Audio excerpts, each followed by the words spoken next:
Bismillahirrahmanirrahim. Assalamualaikum warahmatullahi wabarakatuh.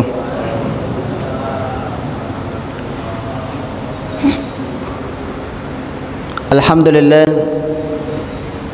wa syukru lillahi wa salatu wassalamu ala rasulillah alladzi la nabiyya ba'dah. La hawla wa la quwwata illa billah. Allahumma la ilma lana illa ma 'allamtana innaka antal alimul hakim. Allahumma shrah lana sadrana wa yassir lana umurana wa hlul 'uqdatam min alsinatina yafqahu aqwalana. Allahumma a'inna ala zikrika wa syukrika wa husni ibadatik, amma ba'd. Ma'asyiral muslimin, jamaah salat maghrib yang dimuliakan Allah Subhanahu wa taala. Alhamdulillah, kembali kita memperbaharui daripada rasa kesyukuran kita kepada Allah Subhanahu wa taala, yang mana pada malam hari yang berbahagia ini kita masih bisa melaksanakan sebuah kewajiban kita dalam rangka meningkatkan ubudiyah, begitu juga dengan ketakwaan kita kepada Allah Subhanahu wa taala. Mudah-mudahan kita memohon dan bermunajat kepada Allah Subhanahu wa taala, apa yang telah kita lakukan pada hari ini senantiasa dicatat sebagai amal soleh di sisi Allah Subhanahu wa taala. Amin ya rabbal alamin. Dan juga sebuah keistimewaan bagi kita setelah selesai menunaikan ibadah salat maghrib secara berjamaah, seraya masih bisa menyisihkan daripada sedikit di antara daripada waktu kesibukan kita untuk mendekatkan diri kepada Allah, yaitu di dalam majelis ilmu ini. Seperti halnya pernah diceritakan oleh salah seorang sahabat bernama Abu Hurairah radhiyallahu anhu. Suatu ketika, kata Abu Hurairah, Rasulullah sallallahu alaihi wasallam menyampaikan kepada kami, al malaikatu tusalli ahadukum madama fil musalla ma lam yuhdas. Yang mana malaikat itu, kata Rasulullah, selalu memberikan ataupun membacakan solawat kepada orang-orang yang sudah selesai menunaikan ibadah solat seraya menunggu masuknya waktu solat isya. Mereka berdiam diri di tempat daripada solat mereka, kata Rasulullah, malam yuhdas, kecuali mereka berhadas. Nah, kalau kita walaupun belum masuk waktu solat isya, kita berhadas, mungkin wudhu kita sudah batal, itu sangat dianjurkan oleh Rasulullah untuk memperbaharui daripada wudhu kita, tajdidul wudhu. Nah, orang-orang yang seperti ini, kata Rasulullah, selalu dibacakan oleh malaikat salawat kepada mereka. Nah, tusalli bil makna ad-du'a, bukan berarti malaikat itu mengucapkan salawat seperti halnya disampaikan kepada Rasulullah, tidak. Tapi makna di dalam hadis itu tusalli wa hiya doa, karena solat itu definisinya adalah doa. Nah, sehingga malaikat itu mendoakan mereka dengan lafaz Allahumma ghafir lahu, Allahumma arhamhu. Itu adalah dua doa yang selalu diulang-ulang oleh malaikat dan memohon kepada Allah. Ya Allah, berikanlah ampunan kepada manusia yang mana mereka selalu menyisihkan waktunya untuk duduk sejenak di dalam sebuah rumah ibadah antara solat maghrib dengan solat isya. Nah, disampaikan oleh Rasulullah di dalam hadis itu, duduk tu, apakah mereka berzikir, apakah mereka melaksanakan mungkin sebuah kegiatan, yaitu sebuah majelis ilmu, ataupun mungkin ada sesuatu yang dimusyawarahkan. Karena para sahabat dulu ketika selesai solat maghrib, mereka tidak kembali ke rumah mereka sampai selesailah solat isya, baru kembali ke rumah mereka masing-masing. Karena keistimewaannya banyak, kata Rasulullah. Yang pertama, malaikat doakan mereka agar diampunkan. Allahumma arhamhu, ya Allah, berikan kasih sayangmu kepada mereka, kata malaikat itu. Ini yang mendoakan bukan manusia, tapi yang mendoakan adalah malaikatnya Allah Subhanahu wa taala. Kemudian yang kedua, selama mereka di dalam masjid itu, kata Rasulullah, diberikan pahala taubahnya seperti seseorang yang melaksanakan ibadah solat. Maka selalu dianjurkan untuk memperbaharui daripada wuduknya, karena sama posisi daripada ibadahnya dengan orang yang menunaikan sholat itu. Kalau orang yang sholat ketika batal wudunya, otomatis ia batalkan sholatnya, ia perbaharui wudunya. Begitu juga dengan orang yang duduk diam di dalam sebuah majelis ataupun rumah ibadah. Tapi Bapak Ibu hadirin hadirat yang dimuliakan Allah Subhanahu wa taala. Kemudian yang kedua, kita tidak lupa mengucapkan salawat dan salam kita hadiahkan ke junjungan kita, yaitu Rasulullah sallallahu alaihi wasallam, yang berlafazkan Allahumma salli ala sayyidina Muhammad wa ala ali Muhammad. Assalamu alayka ya Rasulullah. Bapak Ibu hadirin hadirat jamaah salat maghrib yang dimuliakan Allah, sebagaimana biasanya insyaallah pada malam hari ini kita akan melanjutkan kajian kita fi mas'alati hadisul ahkam, yaitu hadis yang terkandung di dalamnya hukum-hukum yang dapat meningkatkan daripada pemahaman kita ataupun amal ibadah kita. Nah, di dalam hadis ini ada dua hadis yang menceritakan tentang disunnahkan bagi seorang muslim yang berkaitan dengan hewan. Maksudnya apa? Untuk memisahkan ruh ataupun nyawa daripada hewan itu. Ada beberapa jenis hewan yang disunnahkan oleh Rasulullah sallallahu alaihi wasallam untuk kita bunuh tuh. Mudah-mudahan di antara hewan-hewan ini tidak ada peliharaan kita. Kalau ada peliharaan kita, kembali ke rumah lepas isya ambil parang bunuh tuh.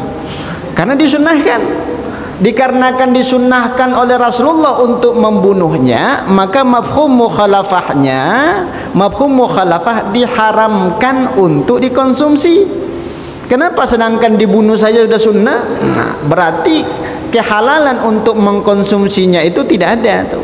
Diharamkan untuk mengkonsumsinya, karena membunuhnya saja sudah disunnahkan oleh Rasulullah sallallahu alaihi wasallam. Ada dua hadis yang terpisah. Ya, hadis yang pertama menceritakan tentang 5 jenis daripada hewan. Kemudian hadis yang kedua melengkapi daripada yang 5 ini menjadi 7 daripada jenis hewan itu sendiri. Mungkin hewan-hewan yang ada di Indonesia ketika itu belum ada di zaman Rasulullah sallallahu alaihi wasallam. Kalau kita masuk ke hutan Bintan itu kan banyak hewan-hewan yang melata di situ yang berbisa. Kemungkinan besar karena yang di Timur Tengah atau karena bertemu dengan Rasulullah, sehingga dianjurkan kepada para sahabatnya untuk membunuhnya. Nah, hadis yang pertama ini diceritakan oleh salah seorang istri Rasulullah bernama Aisyah radhiyallahu anha. Karena ketika kita menelusuri beberapa hadis, ya, hadis yang paling banyak diceritakan oleh istri-istri daripada Rasulullah sallallahu alaihi wasallam adalah Siti Aisyah radhiyallahu anha dibandingkan istri yang lainnya tuh. Kalau Khadijatul Kubra tidak ada, bahkan bisa dibilang tidak ada. Dikarenakan kesibukannya untuk melayani ataupun melengkapi apa yang dibutuhkan oleh Rasulullah ketika itu. Nah, Rasulullah itu orangnya setia tuh. Ya, orangnya setia, tapi ketika meninggal daripada Khadijah baru ada perintah daripada Allah Subhanahu wa taala untuk menikahi banyak perempuan itu. Sebelum menikah Rasulullah itu tidak poligami itu. Sebelum meninggal daripada Khadijah itu selalu dalam artian istrinya cuma satu, tapi ketika sudah meninggal dunia ada perintah dari Allah untuk menikahi daripada peperangan itu yang gugur di dalam peperangan. Rata-rata istri daripada Rasulullah itu janda. Ya, janda. Tapi Bapak Ibu yang dimuliakan Allah Subhanahu wa taala, maka posisi daripada Aisyah ini kalau tidak salah pernah kita ceritakan itu posisi yang kelima di antara sahabiah ataupun sahabat yang paling banyak menceritakan daripada hadis Rasulullah sallallahu alaihi wasallam.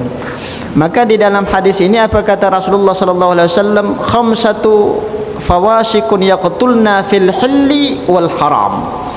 Ada 5 jenis hewan yang dianjurkan bahkan disunnahkan untuk kita bunuh walaupun dalam kondisi halal atau dalam kondisi haram. Apa perbedaan kondisi halal dengan kondisi haram? Yang mana kondisi ketika itu diharamkan untuk membunuh hewan dalam masalah ketika pelaksanaan ihram, baik ia umrah ataupun haji.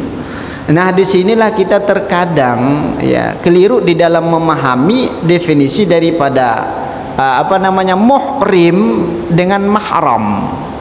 Ya, muhrim dengan mahram kan dua istilah yang mungkin kedengarannya sama, tapi maknanya berbeda itu.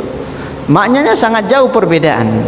Kalau muhrim itu adalah orang yang berpakaian ihram ketika pelaksanaan haji. Kalau dulu kita waktu SMA ketika mendekati yang lawan jenis, jangan dekat ini, kita bukan muhrim katanya. Padahal muhrim itu kan orang yang sudah memakai kain ihram ketika dalam pelaksanaan haji dan umrah. Muhrim itu ismul maf'ul, dinisbatkan kepada manusia yang memakai kain ihram. Itu namanya muhrim. Tapi kalau seorang perempuan yang dihalalkan untuk dinikahi, tapi ya dihalalkan untuk dinikahi, yang mana ketika bersentuhan kulit dengan mereka batal wudunya, itulah yang dinamakan dengan mahram. Jelas ya perbedaan antara muhrim dengan mahram. Maka dalam kondisi ihram sekalipun hewan-hewan ini diperbolehkan untuk dibunuh. Padahal ketika kita manasik ya, sebelum berangkat haji itu 1 tahun sebelum berangkat haji itu sudah manasik gitu. Ada larangan-larangan yang tidak boleh kita lakukan selama dalam pelaksanaan ihram. Salah satu diantaranya membunuh hewan, kemudian mencabut pepohonan dan yang lainnya itu dilarang. Tapi diantara yang 5 hewan ini terkecuali, tetap disunnahkan. Walaupun dalam kondisi tidak ihram, bahkan dalam kondisi ihram sekalipun, itu tetap disunnahkan untuk dibunuh itu. Hewan apa saja itu? Yang pertama kata Rasulullah sallallahu alaihi wasallam, al-hayyatun, ular dan sejenisnya, al-hayya. Kemudian yang kedua adalah al-ghurabul uqud. Ghurab itu burung gagak yang ada warna putih di bawah paruhnya ya. Itu dinamakan dengan ghurabul auqa, burung gagak yang ada warna putih. Kan terkadang kan kita melihat burung gagak itu hitam, berarti ada 2 jenis itu, ada hitam secara keseluruhan, ada warna-warni itu hitam dan putih. Nah, yang disunnahkan itu adalah yang ada belang-belang putihnya, diceritakan di dalam riwayat yang lainnya. Kemudian yang ketiga adalah al-fa'ratun, tikus. Nah, tikus ini tidak termasuk definisi di hadis yang lain. Kalau kita lihat tidak memiliki kuku dia, tidak hidup di 2 alam dia, tidak memiliki taring, hanya giginya saja di depan 2. Tapi dikarenakan hadis ini masuk ke dalam kategori tikus, itulah yang menyebabkan tikus itu diharamkan. Walaupun tidak termasuk definisi di dalam hadis yang lain jenis-jenis hewan yang diharamkan untuk dikonsumsi.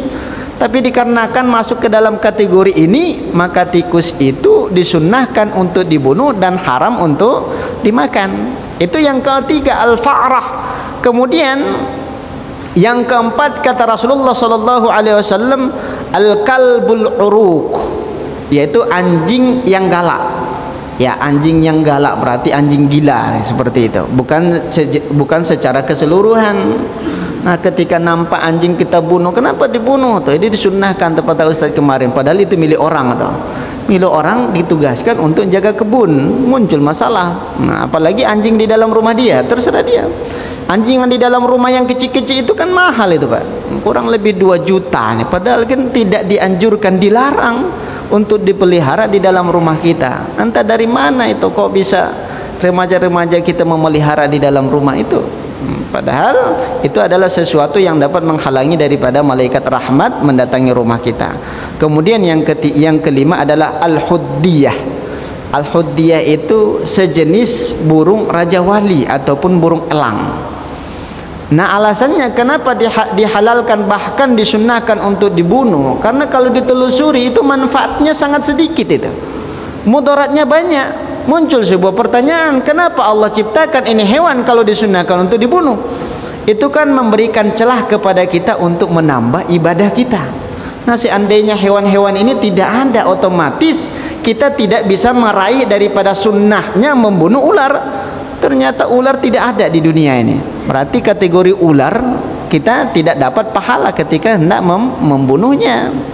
Tapi Bapak Ibu yang dimuliakan Allah Subhanahu wa taala, yang pertama tadi di hadis yang kita bacakan, posisi yang pertama adalah masalah ular al-hayyah, itu disunnahkan untuk dibunuh. Apakah seluruh daripada jenis ular itu disunnahkan?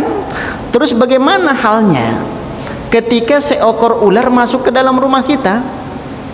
Maka ketika Rasulullah SAW ini ceritakan di dalam sebuah hadis yang cukup panjang, Nabi berhijrah dari Makkah ke Madinah.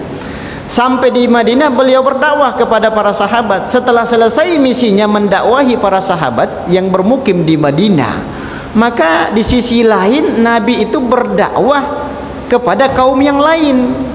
Siapa kaum yang lain? Dari kabilah jin ataupun dari bangsa jin itu. Nabi juga berdakwah kepada bangsa jin. Maka ketika Rasulullah SAW bersama para sahabat ketika itu, Nabi terdiam, memberhentikan langkahnya, kemudian menatap ke belakang. Otomatis para sahabat bertanya, karena sahabat ini tidak bisa dan tidak diberikan kemampuan oleh Allah agar dapat melihat jin. Nggak bisa tuh. Sahabat itu tidak bisa melihat jin kecuali Rasulullah. Nabi terdiam kemudian menoleh ke belakang. Bertanya salah seorang sahabat itu, "Ya Rasulullah, kenapa engkau terdiam dan menoleh ke belakang?" Maka apa kata Rasulullah SAW? "Saya tadi barusan berdakwah dari golongan jin, kemudian mereka menunggu sesuatu dariku. Menunggu sesuatu dariku, mungkin ada meminta oleh-oleh lah, kurang lebih seperti itu." Akhirnya Nabi mengambil sepotong tulang, kemudian ia dilemparkan oleh Rasulullah SAW. Dari situ dasarnya bahwasanya jin itu sangat suka dengan tulang. Nah, kalau Bapak Ibu makan sop tulang, jangan sampai tulangnya dimakan itu. Kasihan itu saudara-saudara kita dari bangsa lain, dari makhluk yang lain itu. Ini bentar lagi kan hari raya kurban itu. Nah, tulang-tulang belulang itu yang suka mengumpulkan berarti banyak jin itu. Ya, banyak jin. Ketika sudah dimasak softnya, buang saja. Niatkan untuk makanan daripada saudara kita yang satu akidah tuh. Tapi jangan diperhatikan betul itu tulang, bagaimana cara makannya berbeda dengan manusia. Wallahu a'lam itu, apakah mereka kunyah itu daging ataupun tidak, mereka kunyah itu tulang atau tidak. Berbeda halnya dengan manusia. Kalau kita kan dikunyah tuh. Mereka wallahu a'lam. Maka kata Rasulullah SAW, ada dua jenis yang paling disukai oleh jin. Yang pertama adalah tulang. Ini tulang hewan ya, bukan tulang yang di Medan sana. Tapi Bapak Ibu yang dimuliakan Allah, kemudian yang kedua adalah kotoran hewan yang sudah mengering. Apakah kotoran unta, apakah dia kotoran sapi, itu kan sudah mengering. Nah, maka kata Rasulullah, dua jenis ini tidak boleh digunakan untuk bersuci, untuk menghilangkan hadas. Itu dalam posisi ketiadaan air itu. Kalau di Tanjung Pinang insya Allah dan alhamdulillah masih ada air itu. Ya, kalau di gurun Sahara, gurun Sahara itu kan gurun terluas di dunia. Kurang lebih ada 5 negara membentang luas.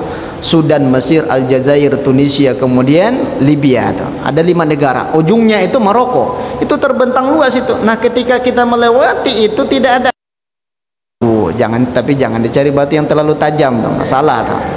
Tapi yang dua tadi, tulang dengan kotoran tidak boleh. Kenapa? Dikarenakan dua jenis benda ini adalah makanan daripada saudara kalian, kata Rasulullah. Berarti Nabi berdakwah ketika di Madinah, ia dakwahi jin itu sehingga banyak di kalangan jin itu yang beriman kepada Allah. Mereka beriman dan masuk Islam. Sama halnya kehidupannya dengan manusia, Bapak Ibu. Tapi terkadang kan alamnya saja yang berbeda. Kita alam nyata, mereka alam gaib. Dan alam gaibnya jin itu berbeda juga alamnya dengan alam malakut. Alamnya daripada para malaikat nggak sama itu, walaupun tidak nampak dua-duanya. Antara jin dengan malaikat, malaikat bisa melihat daripada jin, jin itu tidak bisa melihat daripada malaikat itu.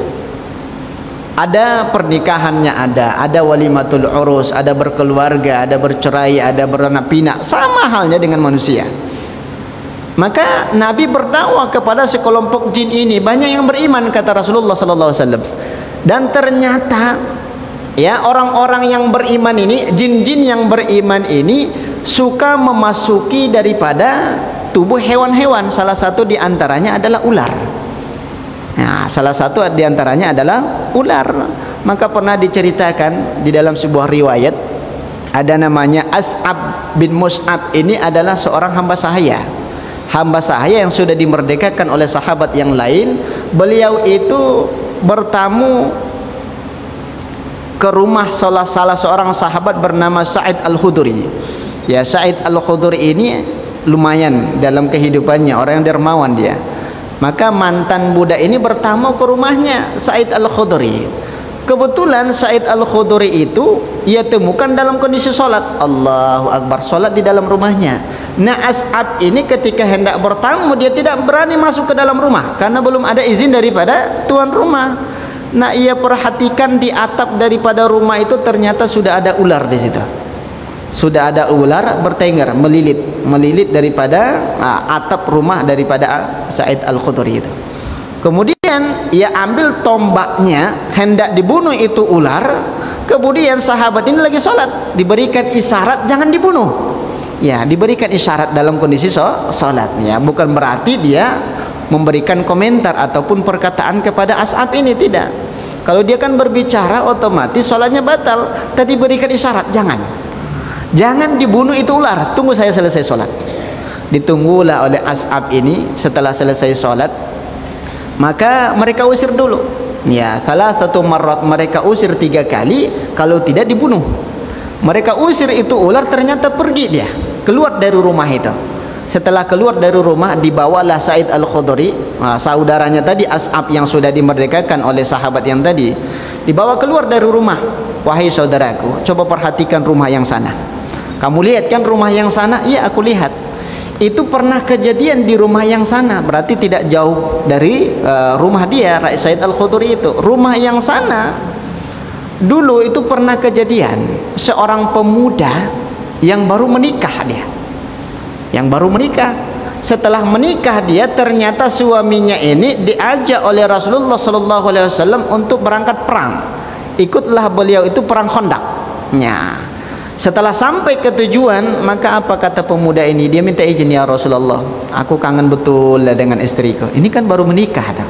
Sekarang saja bapak ibu ini terkhusus bagi bapak-bapak, 1 pekan pun tidak ketemu dengan ibu nggak ada masalah, karena sudah tua.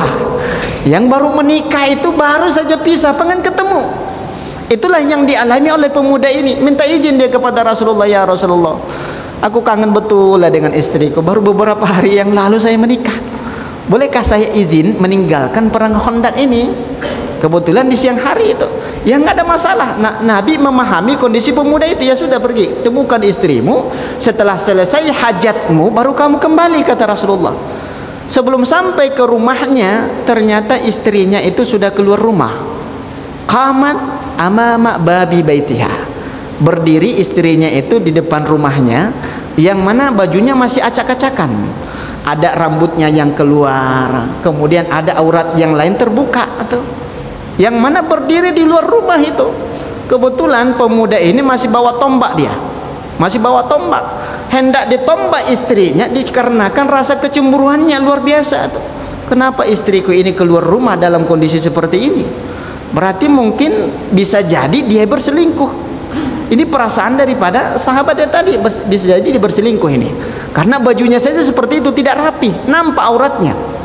Hampir tombak itu dilemparkan oleh sahabat ini kepada istrinya. Maka apa kata istrinya? Tunggu dulu bang, kamu tidak faham kondisinya seperti apa yang menyebabkan aku keluar rumah seperti ini, kata istrinya. Maka ditanya oleh suaminya, wahai istriku, sebenarnya apa yang menyebabkan engkau keluar rumah dalam kondisi seperti ini? Ini kan aib itu, nampak auratmu, kenapa kamu tidak masuk ke dalam rumah? Maka apa kata istrinya? Wahai abangku, katanya, sesungguhnya di dalam rumah, pas di atas tempat tidur kita, ada seekor ular besar tuh. Ya, ada seekor ular besar berdiam diri di situ tuh. Maka aku tidak berani masuk ke rumah, takut dipatok oleh ini ular. Maka apa yang dilakukan oleh pemuda itu? Ia ambil itu tombak, ia bunuh itu ular. Mati itu ular sebelum terlalu belum 100% mati. Ia gotong itu ular untuk dibuang keluar rumahnya. Ternyata sebelum ia buang itu ular, dicotok dulu dia. Dicotok dari belakang. Apakah duluan ular itu mati ataupun sahabat ini mati? Wallahu a'lam, kata para ulama-ulama hadis itu. Yang jelas dua-duanya mati. Ularnya mati, sahabat ini juga meninggal dunia. Dikarenakan ularnya luar biasa, berbisa dia. Ya, maka sampailah kabar itu kepada Rasulullah sallallahu alaihi wasallam. Itu kan ceritanya daripada Sa'id Al-Khudri tadi, menunjukkan kepada sahabatnya bahwasanya rumah itu pernah terjadi, bahwasanya ular itu masuk ke dalam rumahnya. Sampailah kabar itu kepada Rasulullah sallallahu alaihi wasallam, ya Rasulullah, sesungguhnya pemuda yang dulu minta izin dikarenakan mungkin mau ketemu dengan istrinya sudah meninggal dunia dikarenakan terkena bisa ular. Maka apa kata Rasulullah sallallahu alaihi wasallam? Kan sudah saya sampaikan kepada kalian, kata Rasulullah, ketika ada seekor ular memasuki rumah kalian, usir dulu 3 kali. Kalau sudah diusir 3 kali tidak mau keluar dari rumah, maka bunuh, kata Rasulullah. Tapi kalau keluar dia, berarti ada jin yang menumpang ke dalam tubuhnya, yang mana jin itu adalah jin muslim tuh, jin yang beragama Islam. Keluar dia karena sudah diusir dari rumah itu, berarti tidak boleh, tidak ada izin bertempat tinggal di dalam rumah itu. Tapi kalau ular itu tidak mau keluar, maka bunuh dia, kata Rasulullah. Sesungguhnya ketika pun ada jin di dalam tubuh daripada ular itu, wa huwa minal kafirin, sesungguhnya jin itu adalah jin kafir, maka boleh dibunuh itu ular. Nah, terjadilah persepsi di antara para ulama-ulama kita. Ulama yang pertama mengatakan itu kan kekhususan terjadinya hanya di Madinah. Kalau di luar Madinah tanpa diusir dengan 3 kali langsung dibunuh boleh saja, kata dia. Kemudian ulama yang kedua tidak boleh itu, karena itu adalah sebuah gambaran apa yang terjadi di Madinah, berarti daerah yang lain juga seperti itu. Ya, nah kalau kita di Indonesia, ya terkadang ketika masuk seekor ular ke dalam rumah kita, kita usir itu, dia ke pinggir rumah ataupun ke semak-semak, dikhawatirkan kembali lagi itu ular, mungkin ada anak-anak yang main ke situ kena cotop dia. Maka kita pakailah pemahaman ulama yang pertama. Kalau kondisinya di Indonesia, saya juga lebih cenderung pemahaman pandangan ulama yang pertama itu. Ketika sudah masuk dia, ya sudah bunuh tanpa diusir, ya diusir terlebih dahulu. Karena kejadian yang diceritakan oleh sahabat ini dikhususkan dalam kondisi ketika berada di Madinah. Karena jin-jin yang ada di Madinah yang sudah beragama Islam itu, kata Rasulullah, itu menyebar luas. Ada yang menumpang di dalam tubuhnya ular, ada yang menumpang di dalam masjid, dan bermacam ragam yang lainnya. Tapi Bapak Ibu hadirin hadirat yang dimuliakan Allah Subhanahu wa taala, berarti sunnahnya, kesimpulan hukum yang pertama adalah sunnahnya diusir dulu 3 kali. Fa'il lam yastati, apabila ular itu tidak mau keluar maka bunuh, terkecuali ada satu jenis ular, yang tubuhnya sangat pendek, ekornya terputus, seperti halnya tidak ada ekor itu ular, dan di dalam pundaknya ini ada 2 garis putih yang melintang dari kepala sampai ekornya, kata Rasulullah. Itu ular ketika disemburkan bisanya bisa mengalami kebutaan dan menggugurkan daripada kandungan. Nah, ular yang seperti itu tak payah diusir, langsung bunuh, kata Rasulullah.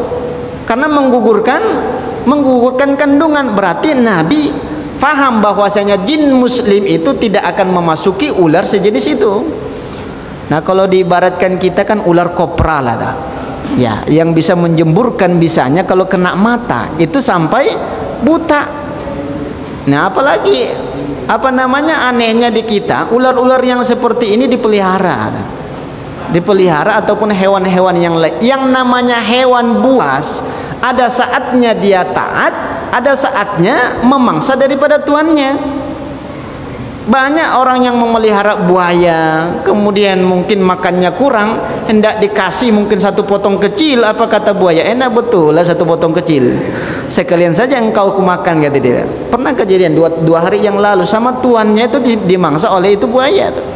Nah, hewan-hewan yang seperti ini kan disunnahkan di dalam agama Islam untuk dibunuh. Kenapa harus kita pelihara? Itu adalah hewan yang pertama, berbentuk ular. Tapi Bapak Ibu hadirin hadirat yang dimuliakan Allah Subhanahu wa taala, kemudian jenis hewan yang kedua adalah al-ghurabul awqa. Ghurabul auqa itu adalah burung gagak yang ada warna putihnya di bawah paruhnya.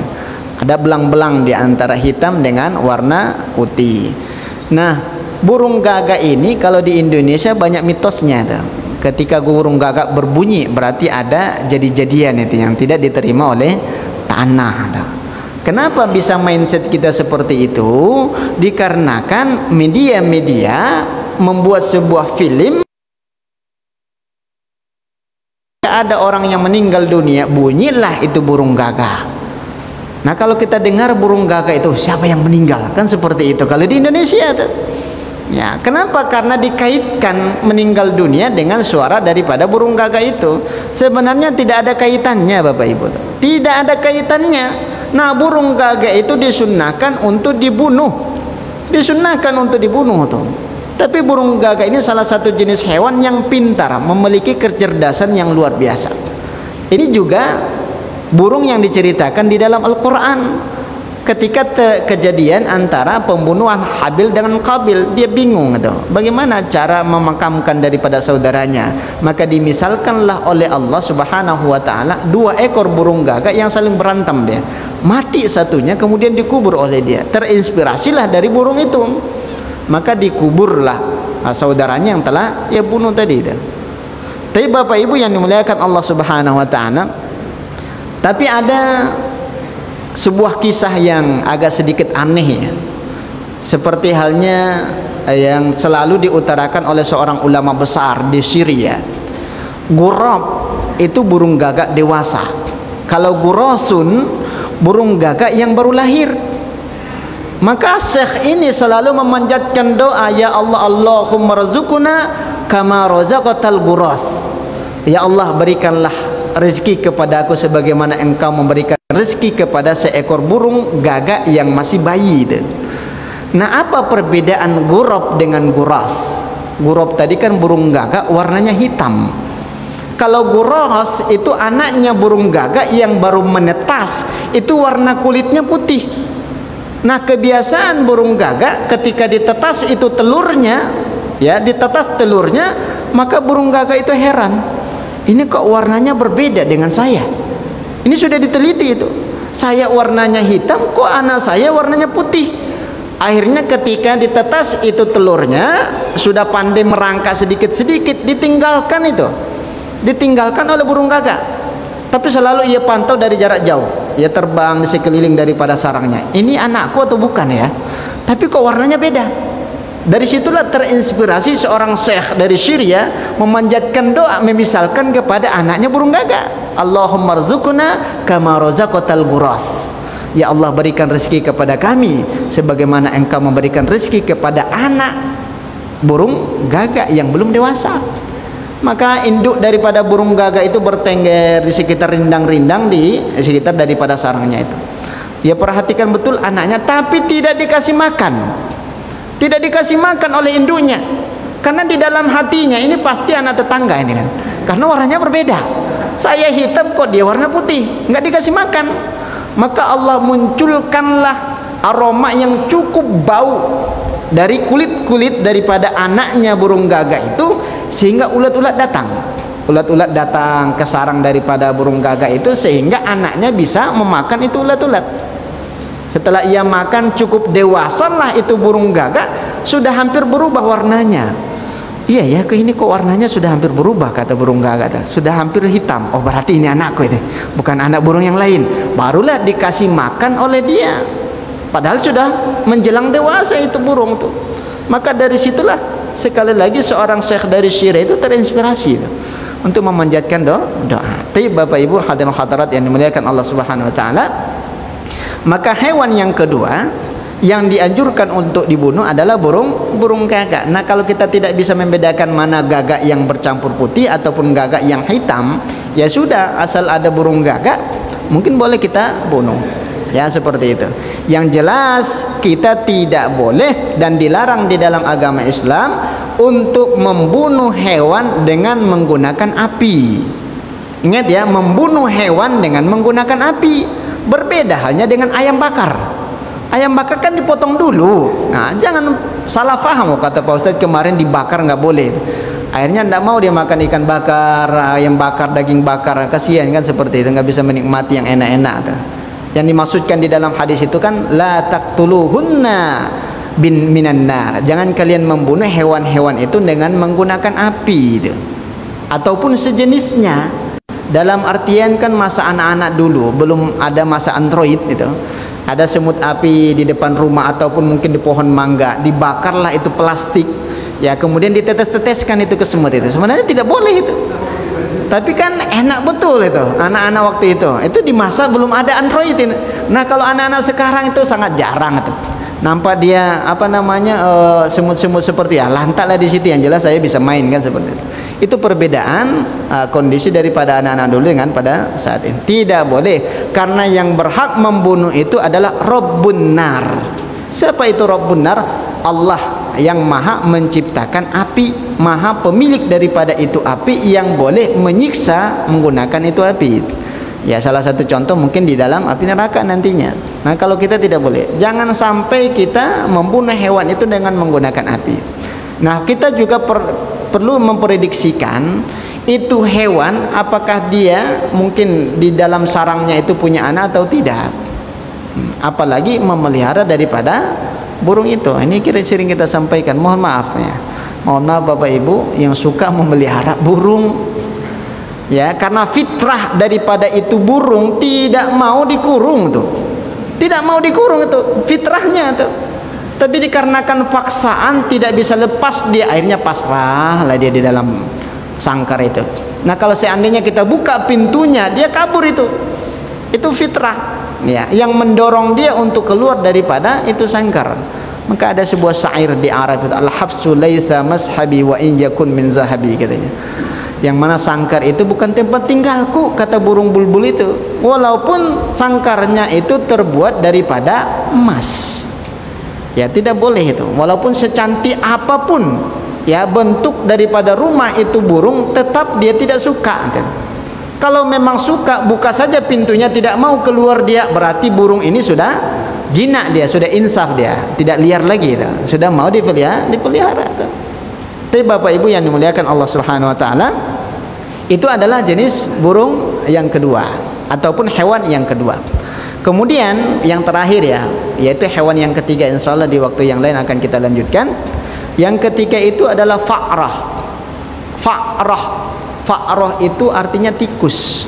Anehnya ada seorang ibu yang memberi nama kepada anaknya perempuan. Ia namakanlah Siti Fa'rah. Siti itu artinya nyonya, Fa'rah itu artinya tikus, berarti nyonya tikus itu namanya. Maka kita hati-hati Bapak Ibu ketika hendak menamakan anak kita yang tidak tahu maknanya. Asal mencaplok saja di dalam bahasa Arab, mungkin ada kamus bahasa Arab bahasa Indonesia, ya buka namanya Fa'ratun tanpa melihat terjemahannya. Oh, ini bahasa Arab ini, keren ini namanya. Maka ia namakanlah mananya Siti Fa'rah. Nah, Siti ataupun nyonya tikus harus diganti itu, karena tidak aman, tidak ada manfaatnya. Tapi Bapak Ibu yang dimuliakan Allah, dan tikus ini juga bahagian daripada hewan yang disunnahkan untuk dibunuh, yang mengakibatkan diharamkan untuk dikonsumsi. Ini pernah terjadi di zaman para sahabat. Ada seekor tikus itu berlaga di atas, ternyata terjatuh. Salah satu di antara tikus ini terjatuh fis samnah. Samnah itu kan minyak goreng yang sudah beku. Ada minyak goreng cair, ada minyak goreng beku. Kalau kita samnah itu kan blue band ya, mentega. Jatuh tikus ke dalam mentega, sehingga tikus ini tidak bisa keluar, licin, nggak bisa keluar dari mentega itu, sehingga lambat laun itu tikus matilah itu tikus itu. Sampailah kabar itu kepada Rasulullah, ya Rasulullah, ada sebuah wadah yang berisi samnah ataupun mentega, ternyata seekor tikus jatuh ke dalamnya. Apakah kami membuang semuanya samnah ini, membuang semua mentega ini, atau hanya sekitarnya saja? Maka apa kata Rasulullah? Iyakunu jamidan fa'alquhu ma haulahu. Apabila minyak itu beku, maka buanglah tikusnya dan ya pekarangan ataupun minyak yang terkena kulit daripada itu tikus. Hanya satu tempat saja. Ya kita menggunakan sendok kemudian kita buang. Jangan hanya tikusnya saja. Bisa jadi kan ada bulu-bulunya lagi di situ. Buang tuh. Ya, wa in yakunu ma'ian, apabila cair dia, kata Rasulullah, sudah berenang tikus di dalam itu minyak, ya tidak bisa keluar, maka buang seluruhnya. Dibuang seluruhnya, sana sudah bercampur aduk. Mungkin ada di antara kita yang mungkin jual KFC itu kan minyaknya besar tuh. Ternyata pas diangkat ada seekor tikus di situ. Nah, tidak boleh tikusnya yang dibuang. Semua itu minyak harus dibuang itu karena sudah bernajis itu. Ya, sudah bernajis itu. Maka jangan salah faham ketika menelusuri sebuah hadis, ternyata tidak ada hadis yang jelas tentang keharaman daripada tikus. Akhirnya ia tangkaplah itu tikus-tikus got, ia jadikan bakso. Kan seperti itu. Kan ada informasi kabar-kabar burung, apakah betul atau tidak lah, kan seperti itu. Karena memang kejadian itu pernah terjadi di Pekanbaru. Ada seseorang hendak beli, dia ke belakangnya. Kata dia, wallahu alam, itu apakah betul atau tidak. Dia pulang dari kedai bakso itu dari belakang. Ternyata ia lihat di got itu, di parit itu sudah banyak ekor tikus itu. Terus badannya mana? Kan seperti itu. Ekornya berserakan di situ. Ya, muncullah kesimpulan oleh dia yang mana badannya itu sudah dijadikan bakso. Konsumsinya, karena kan tikus itu bagian daripada najis dan tidak boleh dikonsumsi. Tapi Bapak Ibu hadirin hadirat yang pekan yang akan datang berkaitan dengan anjing, kemudian sejenis raja wali, dikaitkan dengan hadis yang kedua, al-aqrab. Aqrab itu kan kalajengking wal giwasun. Giwasun itu ada yang memaknai dengan diterjemahkan ke bahasa Indonesia artinya cicak. Ya, cicak itu juga disunahkan untuk dibunuh. Ada kisahnya. Dikarenakan salah seekor tikus, maka salah seekor cicak, sehingga keturunannya itu disunahkan oleh Rasulullah untuk dibunuh. Nah, seperti itu. Tapi wallahu a'lam bishawab, mungkin ada beberapa hal yang perlu kita diskusikan dalam majelis ini. Dipersilakan kepada Bapak Ibu. Ya, silakan.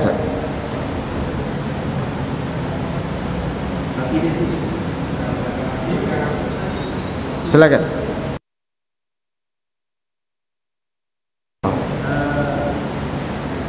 Terkait dengan hewan dubun, Dub. Ya. Terima kasih Pak. Terkait dengan hewan dub atau dubun, Rasulullah melihat sahabat memakan binatang ini. Beliau diam, berarti beliau takrir ya, diam, tidak melarang. Apakah di zaman ini ada hewan sejenis biawak? Yang kedua, masalah haramnya darah. Dalam Quran itu ada dua yang saya baca, darah secara umum dan darah mengalir yang diharamkan. Apakah ada? Sebab ada orang menjadikan darah itu seperti hati yang disebut dengan malus. Kemudian sesuatu yang haram tapi boleh untuk obat, haram tapi boleh untuk obat, seperti yang kita tahu mungkin hati tupai untuk asma. Itu untuk asma. Nah, gimana sebenarnya terakhir ke air itu dicelup, kan ada jauh. Iya. Assalamualaikum warahmatullahi wabarakatuh. Ini Ustaz Ali jarang bertanya. Ketika bertanya langsung 4 gitu ya. Luar biasa, dapat kipas angin dia. Kalau kita menelaah ke dalam bahasa Arab itu, salah sebut satu huruf saja maknanya berbeda. Dub dengan dub itu dua makna yang berbeda. Kalau dub pakai dot dia artinya biawak. Kalau dub pakai dal artinya beruang. Dub dengan dub kan berbeda kan? Tinggal pelafasannya saja yang berbeda. Itu kayak makna daripada bahasa Arab tuh. Jangan pula diperselisihkan. Udah, saya pernah belajar bahasa Arab dulu di pondok, kata dia, dub itu kan beruang, berarti di Arab beruang itu halal, kata dia. Beruang itu haram, kan seperti itu. Nah, bermakna dub itu biawak. Kalau kita misalkan ke Indonesia, itu jenisnya berbeda. Biawak Indonesia dengan biawak Arab. Ya. Kalau biawak Arab ini sejenis film Oscar. Kan ada Oscar itu yang kartun-kartun itu yang dimaksudkan oleh Rasulullah, biawak yang mana lebih besar sedikit daripada Indonesia. Yang mana biawak ini berbeda jenis. Kalau biawak di Indonesia keahliannya sudah banyak. Di laut juga oke dia, di rawa oke, di air oke. Ya, apalagi di darat. Kalau di Arab itu belum pandai berenang dah. Sehingga hanya satu alam saja. Kita dinisbatkan kepada hewan yang hidup di dua alam tidak masuk kategori. Kita masukkan ke binatang yang melata, memangsa yang lain tidak masuk kategori. Kemudian ketika ditelusuri beberapa hadis untuk kejelasan daripada keharamannya, tidak ada. Nah, berarti khusus daripada dub ini masuk ke dalam kategori hadis takririyah. Tidak pernah diperintahkan oleh Nabi untuk memakannya dan tidak pernah melarangnya. Nah, kesimpulan daripada seperti ini, takririyah itu kalau ada yang lain mendingan yang lain, kan seperti itu. Itu mafhumnya. Kalau ada yang makanan yang lain itu, ini ada onta, ada dub, masa mungkin ia pilih dub itu kan? Onta itu lebih kenyang tuh. Daging onta itu agak sedikit manis, lebih enak daripada daging sapi deh, daging onta. Nah, sekali-kali kalau ada panitia kurban kita di Masjid As-Sakinah membuat sebuah gebrakan, ya kurbannya onta, didatangkan dari dari Saudi segala macam, luar biasa gebrakan baru. Tapi takutnya nyampe ke Indonesia, belum sampai di hari hanya dipotong sudah mati dia. Ya, rugi besar karena harganya mahal. Ya, itu perbedaan antara dub dengan dub. Ya, dan juga biawak jenisnya berbeda dengan di Indonesia. Jangan dimisalkan, ya, jangan dimisalkan dengan orang-orang kita Cina ataupun orang-orang kita Batak dari Medan sana. Dimakan juga salah sama dia biawak yang air itu. Ya, apakah dia muslim atau tidak, wallahu alam, kan seperti itu. Kemudian permasalahan yang kedua adalah berkaitan dengan darah, ya, damul maspuh. Itu kan jelas di dalam Al-Qur'an, yang mana darah itu gumpalan darah. Nah, apakah termasuk bagian daripada hati? Tidak. Hati itu kan fungsinya untuk memperlancar peredaran darah, bukan bahagian daripada darah. Kalau dari segi ilmu kedokteran saja berbeda itu, hati dengan darah. Kalau darah itu ketika dipotong itu sapi, mengalir darahnya, kemudian dikentalkan, baru disup ataupun digulai pakai kelapa. Ya, orang-orang Nasrani itu suka makan itu. Ya, tidak dipotong. Cara memakan bipang itu kan sebelum jadi panggang, itu lehernya itu menggunakan pipa besi, ya, ditembuskan sehingga airnya mengalir, ditampung itu darahnya. Ditunggu dulu mengental seperti agar-agar, baru digulai oleh mereka. 2 kali haram dia, kan seperti itu. Berarti 2 kali haram, berarti haram levelnya itu sudah wadrat haram, kan seperti itu. Luar biasa. Kenapa diharamkan? Karena tidak ada manfaatnya, tidak mengandung gizi itu, bahkan mengandung penyakit ketika kita konsumsi. Setiap sesuatu yang dilarang di dalam agama Islam banyak sekali hikmahnya. Kalau sudah dilarang jangan dimakan, itu muncul penyakit-penyakit yang lain itu. Nah, kalau hati itu makanan itu. Kalau di di Arab itu dimakan juga oleh mereka. Ya, diiris-iris kecil-kecil kemudian digoreng. Ya, itu namanya hati. Nah, makanan favorit di sana. Nah, berarti berbeda ya. Kemudian yang terakhir masalah az-zubabah. Apa kata Rasulullah SAW? Idza waqa'atil jubabah, apabila seekor lalat jatuh ke dalam minuman, maka fa'il tamashu, kata Rasul, maka celupkanlah secara keseluruhan, sama ada ia mati atau tidak. Setelah dicelupkan, kalau masih hidup lepaskan, karena tidak ada hadis yang menyunnahkan untuk membunuh lalat, ya, karena mungkin sulit untuk membunuhnya, ya, seperti itu. Tapi ketika sudah dicelupkan, buang. Nah di situ Rasulullah tidak mengkategorikan itu. Apakah dia warnanya biru, apakah dia warnanya kuning, apakah dia warnanya hitam. Yang jelas satu jenis daripada zubab. Itulah lalat. Kenapa?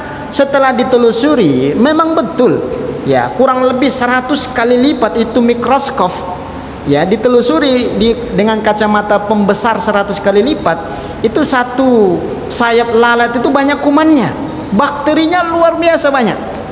Pas dilihat di sayap yang lain tak satu pun berbakteri, bahkan ada warna yang violet gitu. Yang mana warna violet itu bisa menawarkan daripada kuman yang ada yang di sebelah kiri atau sebelah kanan. Tapi apa kata Rasulullah? Saya tidak mengasih tahu kepada kalian apakah dia sayap yang sebelah kanan atau sayap yang sebelah kiri. Yang jelas salah satunya, kata Rasulullah. Kalau ketahuan sayap yang sebelah kanan kan otomatis bisa dicopot dijadikan obat itu kan. Ini nggak tahu kita mana obat itu. Yang jelas salah satu di antaranya, kata Rasulullah. Ya berarti secara global tidak ada kekhususan untuk membedakan antara yang warna biru dan juga warna hitam. Seperti itu. Tapi wallahu a'lam bishawab, karena waktu sholat Isya sudah masuk. Insyaallah kita lanjutkan diskusi di ayatnya. Kita tutup dengan bacaan alhamdulillahirabbil alamin dan doa kafaratul majlis. Subhanakallahumma wa bihamdika asyhadu an la ilaha illa anta astaghfiruka wa atubu ilaik. Akhir kalam ini, wassalamualaikum warahmatullahi wabarakatuh.